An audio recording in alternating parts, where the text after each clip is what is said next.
waxaa maanta la dhagax dhigay dhismaha saldhig cusub oo laga yagleelayo degmada Ceelal oo ka tirsan gobolka Saraar waxaana munaasabada dhagax dhigani ka soo qayb galay gudoomiyaha gobolka Saraar taliyaha qaybta bilayska ee gobolka iyo qaar ka mid ah gudida horumarinta iyo midnimada ee lagu doortay shirkii Jaleelo 2 dhismaha saldhigan oo hirgelinaysa gudida horumarinta iyo midnimada ee lagu doortay shirkii Jaleelo 2 ayaa waxa ugu horeynba munaasabada dhagax dhiga saldhigani ka hadlay gudoomiyaha degmada Ceelal iyo qaar ka mid ah gudidaasi kuwaasi oo faahfaahin ka bixiyay dhismaha saldhigani iyo inta uu ka kooban yahay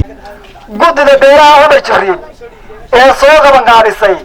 inay halka kan ka taagto saldhigii nabadgelyada ugu horeeyay degmada Ceelal kaasoo maamulka iyaga iyo nabadgelyada iyo cid kasta oo ku nool deegaanka degmada Ceelal wax way ka taraya maahaane guriga nabadgelyada ku gaari doono stationkaasi wuxuu noqon doonaa station ama rug police oo wax badan ka tari doonta guud ahaan nabadgelyada gaar ahaanna degmada Ceelal sida ku talagalkayga wuxuu ka koobnaan doonaa 4 maqsin 2 maqsin oo waaweyn oo ragga iyo dumarka loogu talagalay maqsin oo biya oo maaragtay lagu shaqeeyo iyo maqsin ciidanku ay degaan iyo 2 masquulood iyo deerkoodii inta weyn ku talagalka hore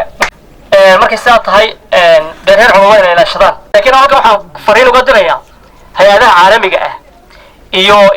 hay'adaha UN-ka iyo kuwa caalamiga ah Hargeysa degan dalku in ay indha gaar ku eegaan goboladan bari dadku hadday wax muujiyaan oo faraha taagtaageen dawladdu mid ma wax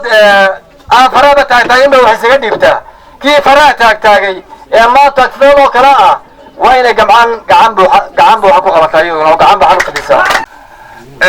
saldhigana waa mid degmadu leedahay dawladda oo maamulayso amniga dalka laga waxaynayo waxaanay ka mid yihiin dadkan sameynaya bulshada reer Ceelal bay ka mid yihiin ama gobolka Saraar u raatay masaafaha inta leeg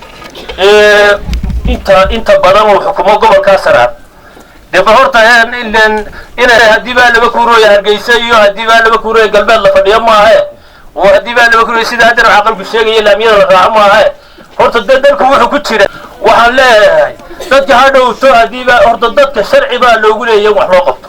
gudoomiyaha gobolka Saraar Cali Maxamed Farax taliyaha qaybta bilayska gaashaanle Axmed Daahir uqaal waxgarad waayeel iyo marti sharaf kale ayaa dhamaantoodba ka waramay ahmiyadda uu saldhigani u leeyahay shacabka ku nool degmada Ceelal iyo nawaaxigeeda sidoo kalena waxa ay u mahad celiyeen gudida horumarinta iyo midnimada ee dhawaan lagu doortay shirkii Jaleelo 2 kuwaasi oo wax qabad muuqda ka bilaabay gobolka xigeenka iyo xogeeyaha iyo bulshada reer Ceelal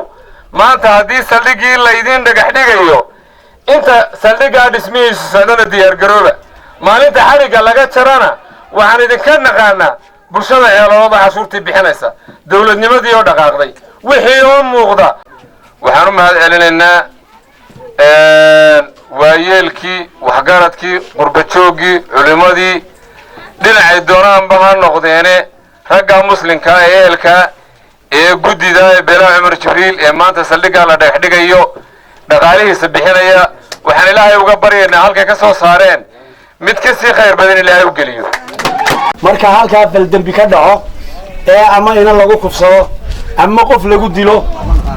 ee warku aynaba telefoonka lagu soo gaaro 4 saacadood ayaan soo soconaba ninka dambiilu baxsanay waxaan idin balan qaadayaa inaan ciidankii iyo kuraastii iyo agabkii lagu shaqeynayba maalinta aan furno anigoo sidaan idin kicin hadii Allah baad u celinaya عند مسؤولية دمانتك قدتي go'aansatay inay lacagta bixiso ay saldhiga u dhagax dhigto degmada Ceelal mar labaad baan mahad celinayaa qaran baad gudateen waxaan idin leeyahay xasaraad baad gudateen waxaan idin leeyahay gobolka kor baad u soo qaadeen waxaan idin leeyahay annagana waajiba annagana kor baad noo qaadeen ilaahay ciise waxaan halkan ugu jirnaa oo habeen iyo maalin baan ugu warwaraynaa oo gool walba oo nu taaganahay ka hadalnaa sidii aanu bini'aadanka amba dadka muxuu gobolka Saraar ku nool xuquuqda ay nagu leeyihiin inaanu boqolkiiba 10 ka gudano si kastaba ha ahaatee saldhigani cusub ee laga yagleelayo degmada Ceelalo 180 kilomitir u jirta magaalada Caynab ee xarunta gobolka Saraar ayaa noqonaya mid wax weyn ka taraya baahi weyn oo dhinaca nabadgelyada oo ka jirta deegaamada fogfog ee ka tirsan gobolka. Salbaan Cilmi Siciid, Salbaan Kiiko, telefishinka caalamiga ee Kalsan, Caynaba.